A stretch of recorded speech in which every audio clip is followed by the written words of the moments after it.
ഒരു റെസിപ്പി ഉണ്ടാക്കി തരുമോ? ലാലേട്ടന്റെ ഫേവറേറ്റ് ഡെസേർട്ട്. ഓക്കെ, ഉണ്ടാക്കാം. Come on.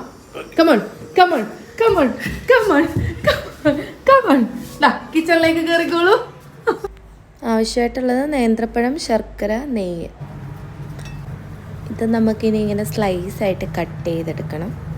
എന്നാൽ മാത്രമേ നെയ്യിലിടുമ്പോൾ നല്ല മുരിഞ്ഞ് കിട്ടത്തുള്ളൂ. ഓക്കെ, ഇതെന്താണ്? ഉപ്പ്. എന്തിനാണ് ലാലേട്ട് ഇടുന്നില്ലല്ലോ ഉപ്പ്?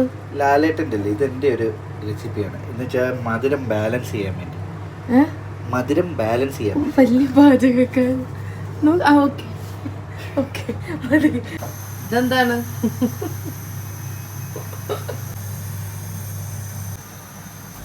കെട്ടിയവൻ എവിടെയോ എന്തൊരു തകരാറ് പോലെ. ഇടയ്ക്കിടയ്ക്ക് ലാലേട്ടനാവാൻ ഒരു ശ്രമം നടത്തുന്നുണ്ടോ എന്നൊരു സംശയം.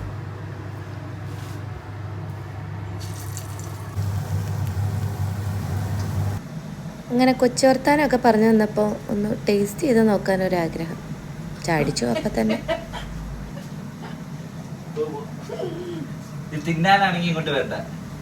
ഇതേ വീണ്ടും ലാലേട്ടെ. ശർക്കര പാനി കാച്ചി വെച്ചതാണ്, അത് ഇതിലേക്ക് ഇങ്ങനെ ഒഴിക്കണം. അത് കഴിയുമ്പോൾ ഇത് രണ്ടും കൂടെ മിക്സ് ചെയ്ത് ഈ ഒരു പരുവാകുമ്പോൾ നമുക്ക് സ്റ്റവ് ഓഫ് ചെയ്യാം. വാനില ഐസ്ക്രീം ഇതിലേക്ക് ആഡ് ചെയ്യണം. അപ്പോൾ കഴിച്ചു നോക്കാം അല്ലേ?